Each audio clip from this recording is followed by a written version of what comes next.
Okay, perfect. All right. Hello, everyone, and my name is Dr. Erica Ligons, licensed clinical psychologist and founder and CEO of Crush That Exam. I have been an EPPP coach for the last 6 years, and I've had the pleasure of helping all sorts of people from all different walks of life to overcome their licensing exams and launch wonderful and successful careers. Give me one second. I'm just going to pull my microphone over a little bit closer.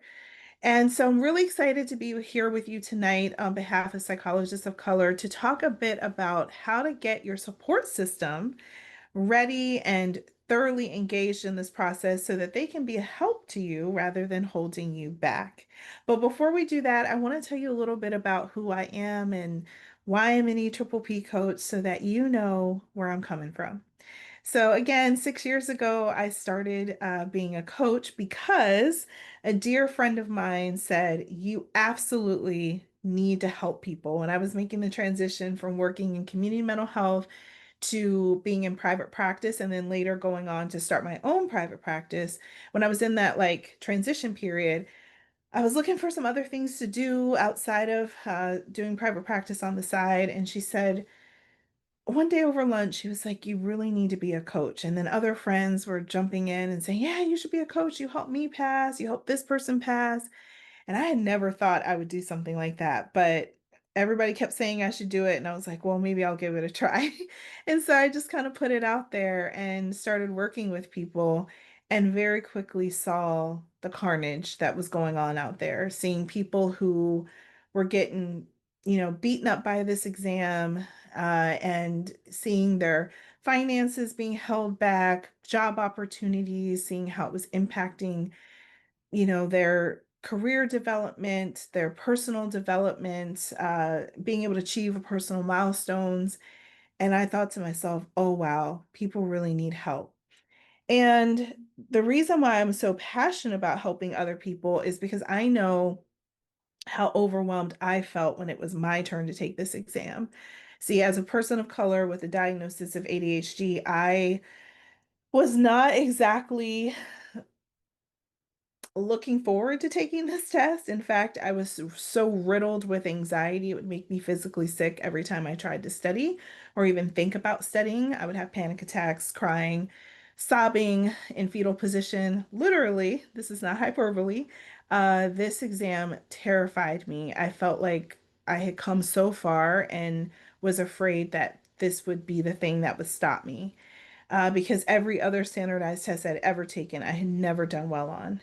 But thankfully, after a lot of avoidance, I pulled myself together, did a lot of praying, and figured out how to study for this exam in a very structured way that really worked with my neurodivergence and helped me to really master the content and build really strong test taking skills that I had never had in my life.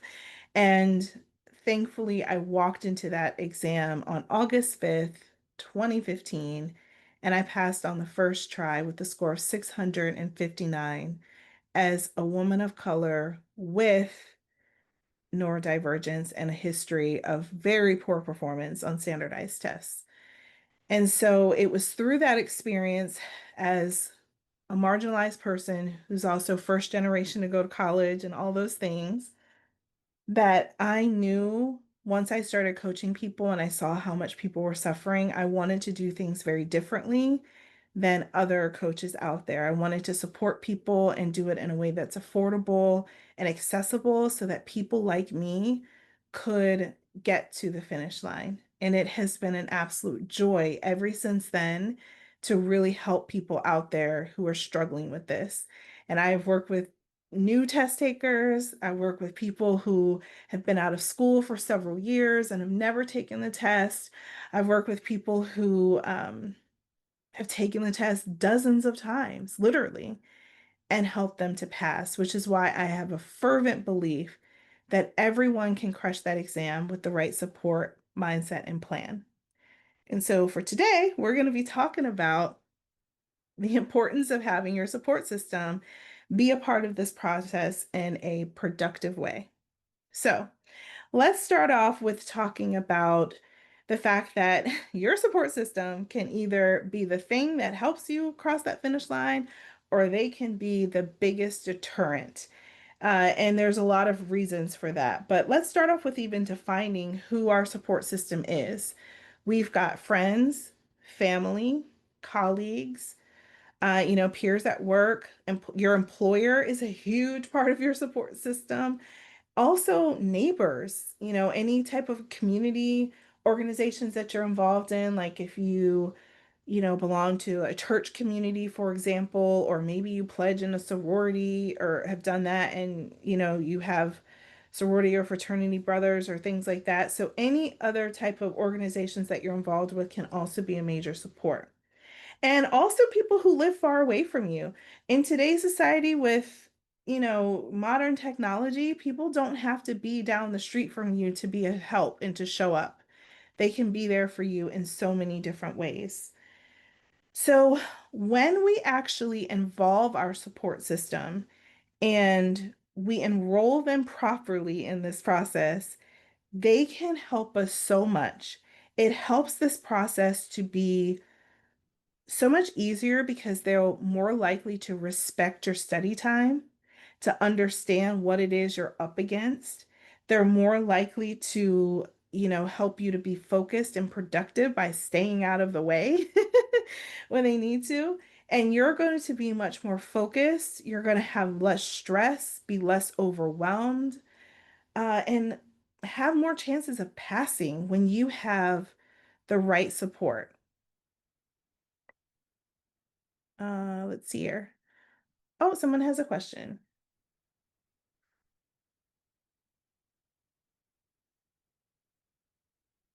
Yeah, that's fine. Okay. So let's see here. We've got let's talk about some of the ways that people can show up and help, ways that you might not have thought of. Because we know that studying for licensing exams, especially the EPPP in particular, we're talking 15 to 20 hours a week of studying for 3 to 6 months. This is like the worst part-time job you've ever had. But it doesn't pay anything. It's stressful, it's exhausting, but at the same time, it will lead you, of course, to make more money, more opportunities. But in the meantime, it's like taking on a part-time job that's super stressful. And so, anytime people can take the load off of you, take pressure off of you in other ways, that frees up your time and your mind to be able to really focus in on this process. So, for example, meals. We know that working and studying and cooking is hard. So if you have friends and loved ones who can cook meals for you, send you like what is those food delivery companies where they give you the food, maybe it's already made and you just warm it up, or they've already done the meal planning for you, so you just have to cook it and put it together. Either one of those can be really helpful, or just dropping off meals at your door if they live close by, or sending gift cards to order out can be such a way to give you some support and take some work and pressure off of you.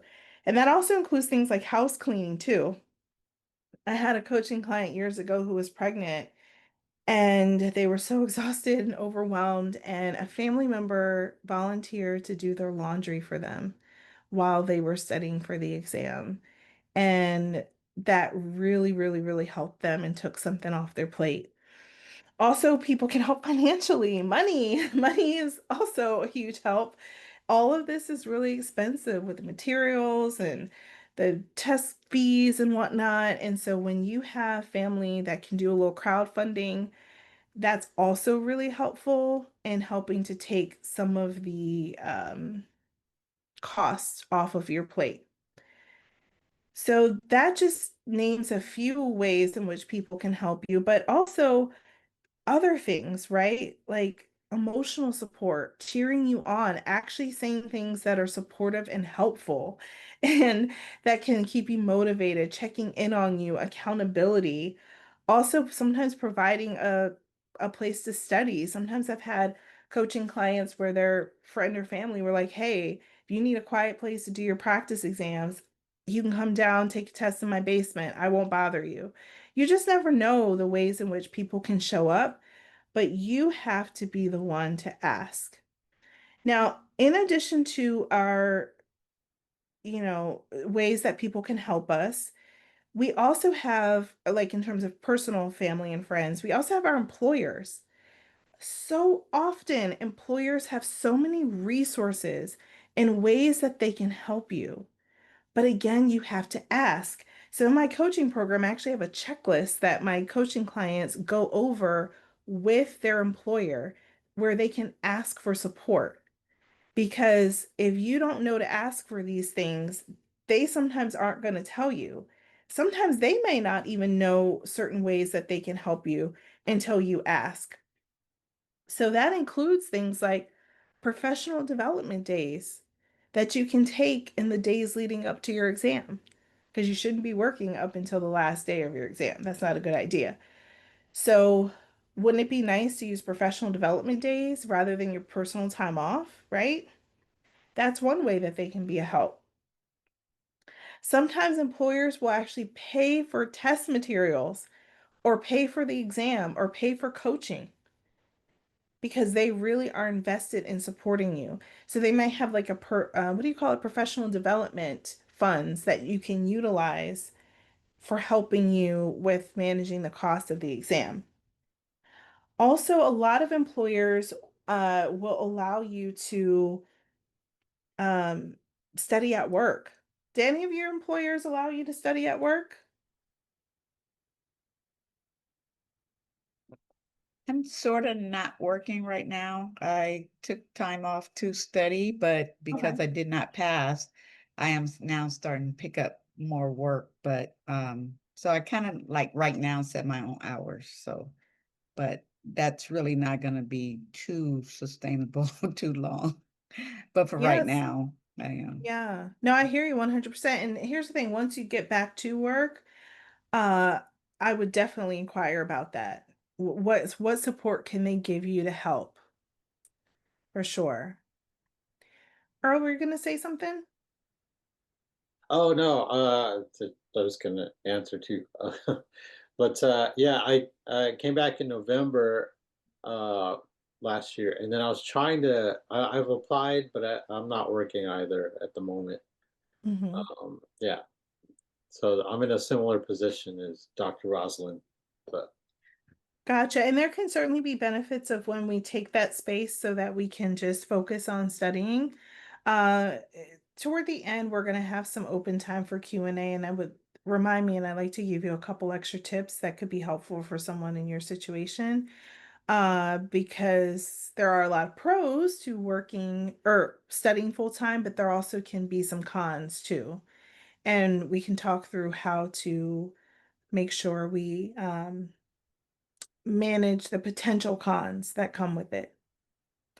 All right, so we can clearly see that family, friends, employers can help with everything from finances to childcare to meal prep to time for studying, etc. But why does this sometimes not happen? Why do they sometimes end up just not helping us? And a lot of it has to do with the fact that we just don't ask. Closed mouth doesn't get fed. And now, why don't we ask? Well, a lot of times it's because we're super high functioning, right? We're used to being the person that has it all together, that does everything. People are used to coming to us for help. So it feels weird to be the person who's asking for help.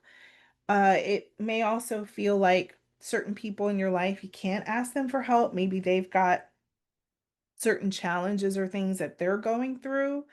And so it doesn't feel like you can ask. Maybe there have been some past disappointments or ways people have let you down when you did ask for help. And so now you feel weary about doing so. Maybe you don't want to be a burden. There are so many different reasons, especially for people of color, too.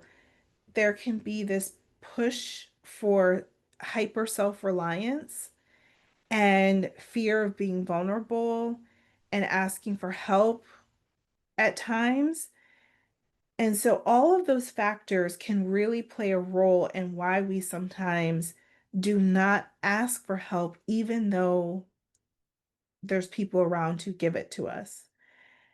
And so it's really important that you begin to reflect and think about what are these barriers that are holding you back from asking for the help that you need. And it's not also too just about asking for help. It's also setting boundaries is another reason why people can't help us or why they make it difficult for us, right? So let's think about some of the ways that loved ones actually cause trouble. They don't mean to, but they do if we allow it. So interrupting us, literally, like you're trying to study, people are coming in and asking questions, trying to have conversations, asking you to go do fun stuff. And if you have the choice between sitting there and studying or going out and watching a show, watching your favorite show, what are we going to pick, right? So, has that ever happened to anybody on the call tonight where loved ones kind of interrupt or distract? Yeah, my daughters call me all day long. And my husband, like, you need to tell them, turn your cell phones off. But then they're grown, but I'm afraid that they're gonna need me. And Mhm. once I tell them I'm studying, they'll go, "Oh, I'm sorry." But they know that I'm studying, but they still call anyway. Laura, oh, hi, Laura. Glad you're here. Hi. So Yeah. thank you. Oh, yes. So we're so happy to have you here. So, Laura, we're just to kind of tune you into what we're talking about. We are talking about the ways in which our support system sometimes distracts us, causes us trouble when we're trying to study. And Dr. Roslyn did a great job of giving us a real life scenario that happens, right? And so I want to pick out a couple of things. And this is usually textbook example of a few different factors coming together. You're a mom. People always need you. Even when they're grown, they always need you, right? And so there's never a shortage of ways in which you can help people and stay in that helper role all the time, right? And we see that colliding with a lack of boundary. No, let me actually say not a lack of boundary because you did set a boundary. You said, guys, please don't call me when I'm studying. But I hear a lack of enforcement of the boundary. So usually one of those things is off. Either we don't ask for help or set a boundary, or we do set a boundary, but then we don't enforce it, right? So we have the phone right there. Perfect opportunity for somebody to just call. And then when that phone rings, we answer. And then after the fact, it's like, see, you guys, you disrupted me again. So, what needs to happen is that I'm coaching you right now. You didn't even hire me to be your coach, but I'm coaching you right now. So, it's ultimately in your hands to see to it that these boundaries are set and enforced. So, what has to change? Me and my enforcement, I mean, follow through is kind of like either turn my phone off. My husband said, just send them a text, let them know you're going to be studying from, 10 to 2, not to call you. If there's an emergency, they can call him. You know, I- I know that, but Yeah. my heart is like, oh my goodness, I need to be available for them. I really don't, and I know that. So Yeah. I have to cut it off, cut it out myself. So I need to enforce it. I need to hold my boundaries. They're very supportive, but they always, for some reason, want me to know that they're thinking of me too. So I think that's also what they do. They want me to know that they care about me. So they're always checking on me. Mhm. Mom, you okay? You okay? Don't let me have a sniffy nose or something like that. Oh my goodness, they want to carry me to the hospital, but I love them. Oh, But yeah, that is so sweet. Now you started off by, and thank you so much for allowing us to use you as an example. This is great. So you started off by saying, I always worry and I feel like I have to be there. So what I would invite you to do is to begin to look at those beliefs because we all know this, right? Our behavior comes out of our feelings and our feelings come out of our thoughts, right? So you're not going to feel comfortable to do what it is you know you need to do, which is put that phone in another room and turn it off. You're not going to do that until you shift your thinking around something bad is going to happen and I have to be the one to fix it. So, what might be a new thought? Because listen, you're a mom, these are your kids. You love your kids, you're always going to be there for your kids. But what's a different way of thinking that is less catastrophic, that can still be sensible, reasonable, and allow you to study in peace? Um, I don't know. I know that they trust in the Lord. God will take care of them. Um, I'm not the answer. I'm not really sure. I know I should know. I'm just so used to, when they call, I'll go, what's the matter? And I really should not. And I don't Yeah. know where that comes from, but It's called being a mom, is what it is. And here's the thing, in my coaching program, we have an audio program where I teach people how to pass this test, and we have a recording that's specifically for mothers because this is a real Mm, thing.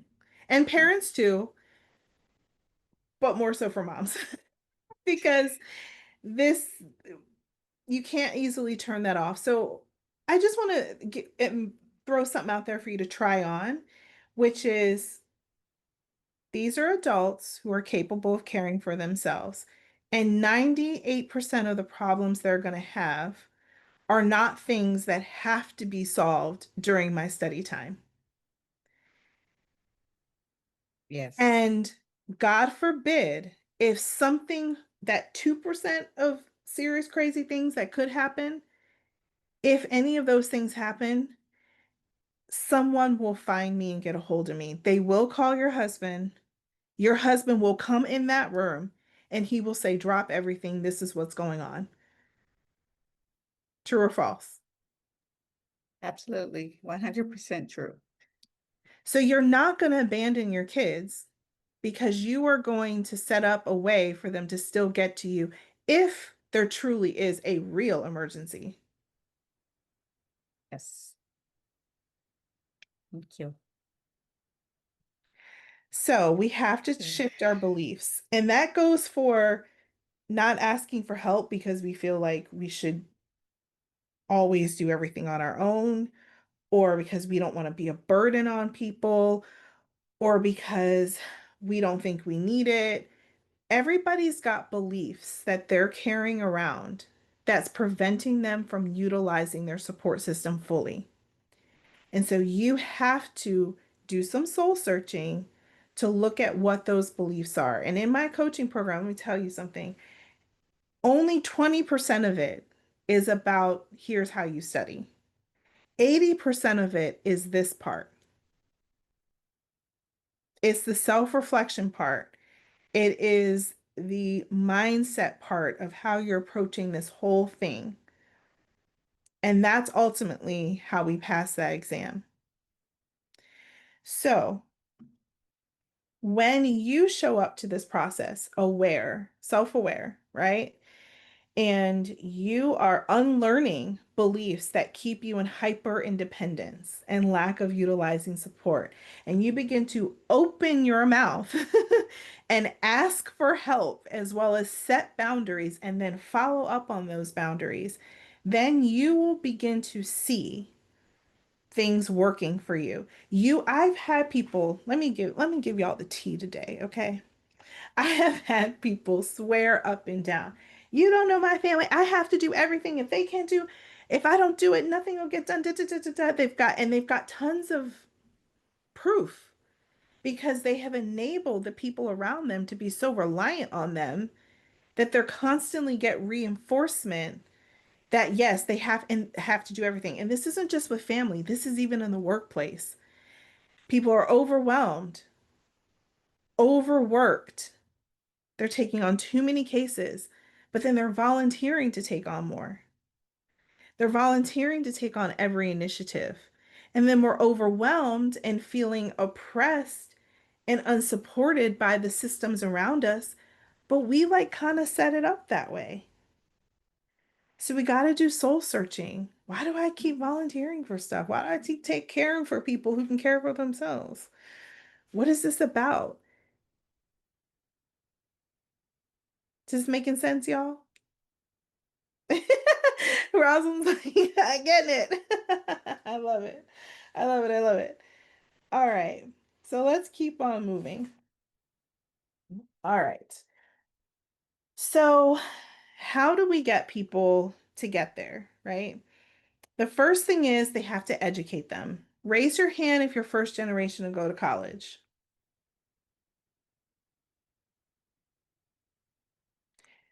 Okay, got a few folks. Raise your hand if you're first generation to have a professional license.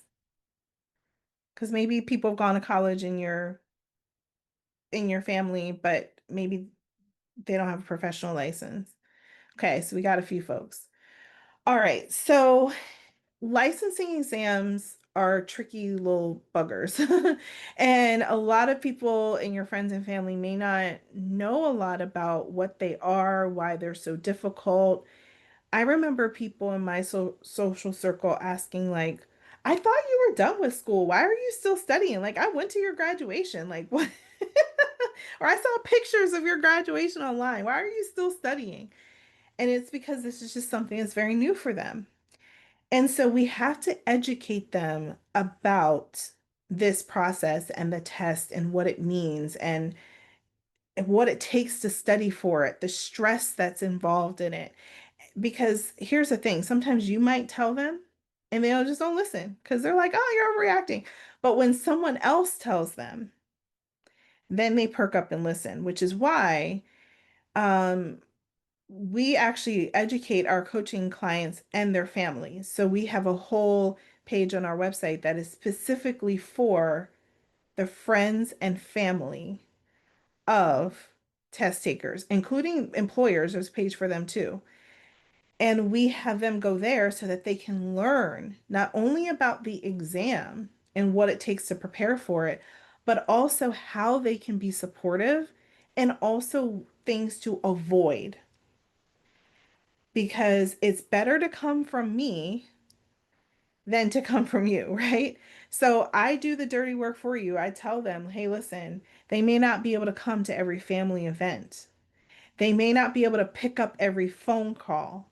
They may not be able to spend as much time with you. They may not be able to be there for you with as much emotional support as they typically give you for this period of time, because that's how important this test is. So we help to lay that foundation for you. So as you're learning to set those boundaries, you have a little bit of support to do so.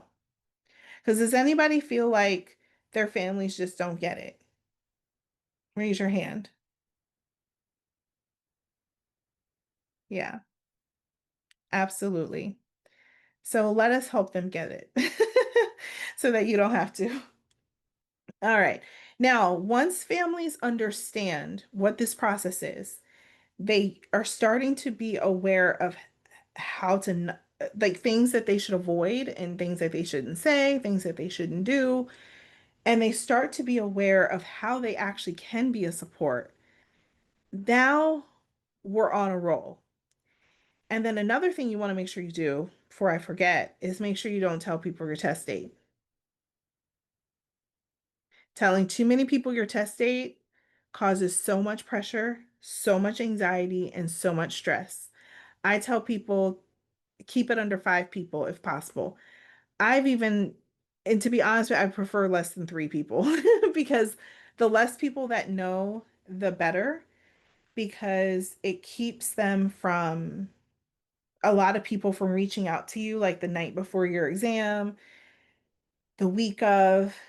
It's like you just get to keep like yourself focused without all this noise. And they mean well. Like none of this is coming from a bad place. But who needs 20 text messages the night before? Are you ready? You ready for tomorrow? And it's like, I don't know. I think I am. You don't need that. You don't need that. So when people ask for your test date, you tell them, I'm not allowed to tell you. You pick two or three people that really do need to know, maybe like significant other, stuff like that. Although I've even had some of my coaching clients who don't even tell their significant other. Like there's anyone who knows they're studying, but they don't even tell them the date because it's just too much pressure, too much anxiety. So you got to do what feels right, but definitely tell as few people as possible.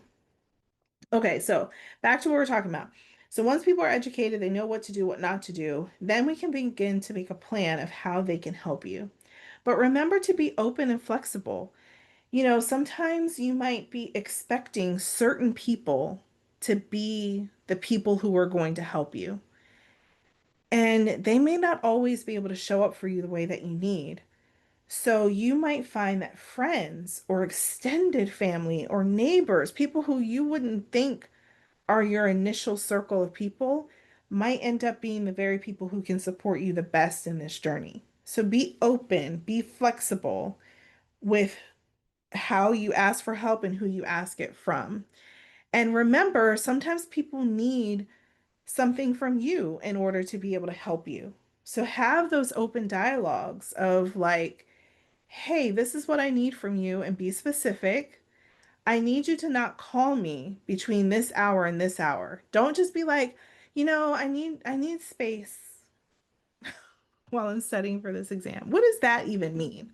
No, I need you to not call me between 6 and 9 p.m. every night unless you are dying or someone is dying or something. Like it's got to be that clear. Or I need you all to pick up this house chore and that house chore so I can get more time back in my schedule to to put towards studying, for example. And then be like, is there anything you need from me to help you to do that? Because they might be like, hey, I need a reminder, right? Because if you don't ask that, then they don't follow through. Then you're upset. Then you're coming to coaching sessions. I told people I needed this. I told people I needed that. And they're not following through. Well, did you find out how you need to help them to give you what you need? Oops, right? So those are some of the things that are really important that you need to make sure that you know. Now, let me check my notes to see if I missed anything. I think we got mostly everything. Oh, really important. When people ask you or they go to give you help, take it. So often we just will follow all these things, but yet because we're still holding on to something that's keeping us from receiving help, we don't take it in the end. So you got to accept the help, okay? And when you go to ask for help, don't stop people before they even get a chance to consider it. So let me give you an example. My coaching clients know that in those recordings, I specifically give examples of ways that friends and family can help them. Again, meals, financial resources, emotional support, etc. And so those who are still struggling to accept help, they might say, well, my coach says you got to listen to this recording on how to be a support and how to help me. But just so you know, I'm not looking for anything. You don't have to actually give me anything, though. Do you see how that cancels out, right? What was the point of even asking for them to learn about how they can help you if you're cutting them off at the knees before they can even have a chance to even think about how they could be a support. So you've got to let people help you. And also, before we turn over to questions and comments and whatnot, remember too, we want to keep our relationship strong during this journey. And even though you're not going to be able to give as much time and energy as you normally would, that doesn't mean we completely cut ourselves off. We have romantic relationships that we want to keep strong, relationships with children, friends, what have you. So I always suggest to people to think about quality over quantity. You may not spend as much time with your people during this time, but be mindful of creating quality time. So for example, if you're used to spending hours every night hanging out with your family, that might not be the what happens for 3 to 6 months. But if you can have a few minutes each day, maybe during dinner or something like that, where phones are off and you're just really connecting and talking and really being present, followed by maybe once a week family night for a couple hours where you are truly in it with them. That makes up for 10 hours of sitting there watching TV together where nobody's talking, no one's hanging out, you know? So just think about that. Same thing if you have romantic partners, keep a date night, you know? Maybe with friends, it might be a monthly gathering where you sneak away for a few hours and just really be present and tell them don't talk to you about the exam. So often people go to spend time with their loved ones and they so bad are looking for that as a break from studying. And then the loved ones are asking them about the test. And again, it's coming from a good place. People are trying to be helpful, but they don't realize you need a break. And so that's again where you've got to set the line and say, hey, when we get together for date nights during this time, I don't want to talk about that test. I don't want to think about it. Don't ask me about it. Same thing with outings with friends and family as well. Be like, you can check out on me other times, but don't talk to me about it when we're trying to hang out. So just keep those things in mind, and that will help your relationships to stay strong because I've seen people who have come to me and they're like, my marriage is on the brink. My relationship with my kids is frayed because this test has taken over my life. And we don't want that. So, what I want everybody to think about is who are your cheerleaders? How can they be helpful? And what boundaries do you need to set and enforce to help you to be successful? So, with that, I'd like to get some questions or comments from you all.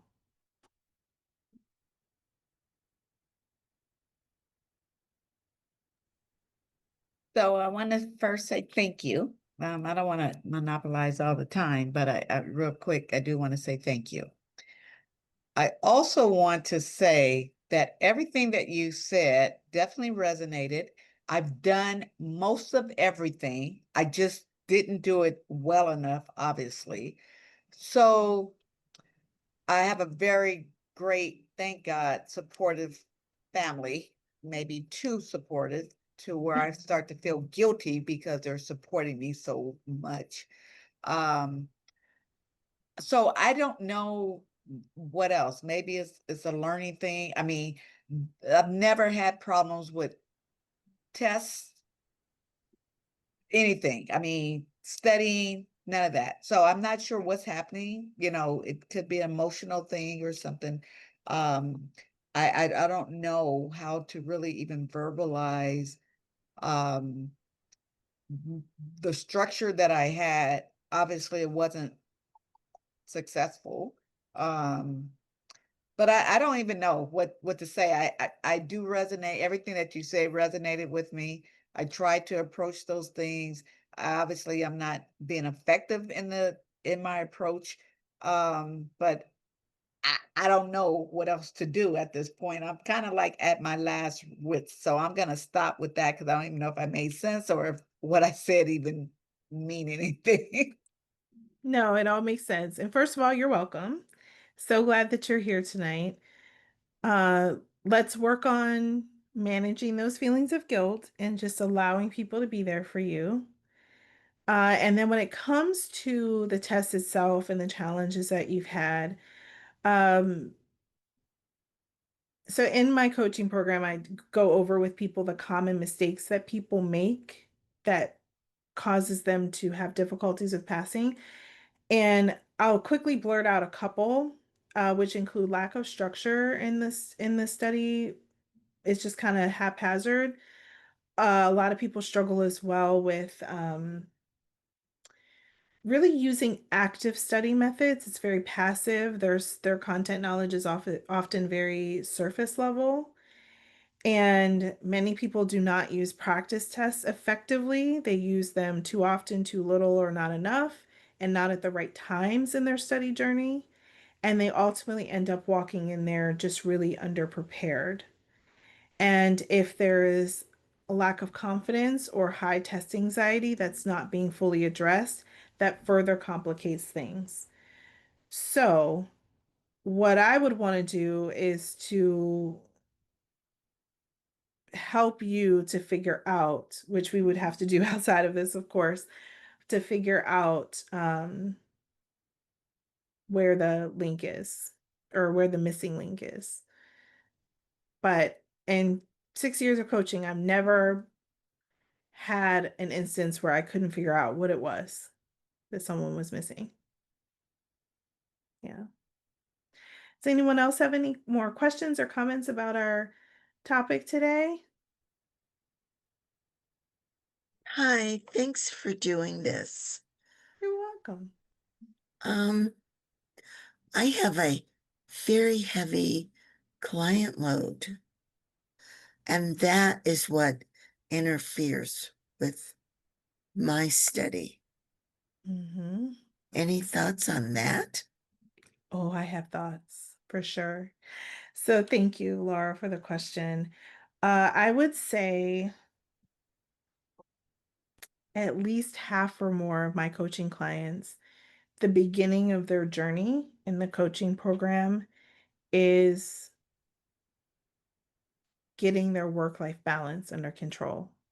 In fact, I was just talking to someone this evening about this. We were reflecting about when they first came to the program, and their work-life balance was non-existent, and there was no time or energy to study. So the very first thing that I would want to work with someone on in your case is to really make it a goal over the next 30, 60, or 90 days, depending on how bad the situation is, to get your work-life balance under control, which may mean taking some very definitive and drastic measures. Sometimes we have to reduce our caseload, well, first of all, we stop the bleeding. We stop taking on anybody new. That's a given. And then we also get rid of any clients that aren't fully engaged. Any clients that are stable and can reduce, we reduce them. Any clients that are a bad fit or too intense, they need a higher level of care, we connect them to the right level of care.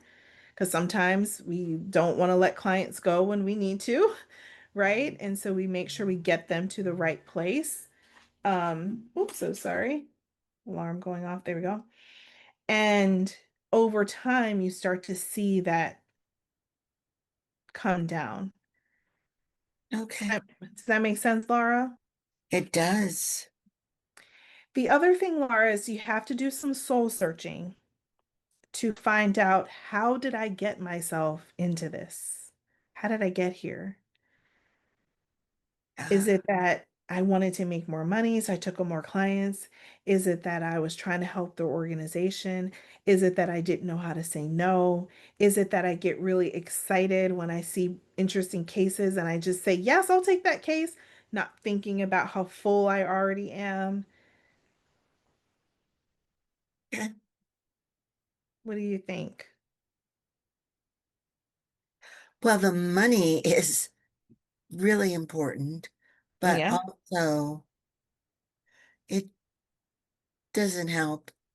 I have two businesses going on in addition to my practice. So, Mhm. yeah. We need to scale down. overextended. Yep. And high achievers do this. We're talented, we're smart, we're driven, and we just do too much.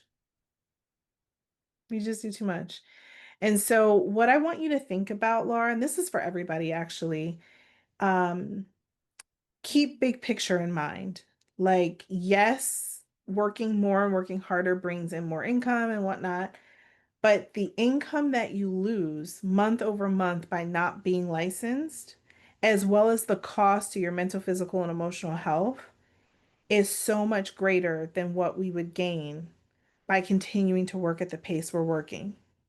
So really sit down and crunch numbers and look, like if I do this another 6 months where I'm working crazy like this versus if I were fully licensed, how much more could I work or how much more can I make and less and making that amount typically working less,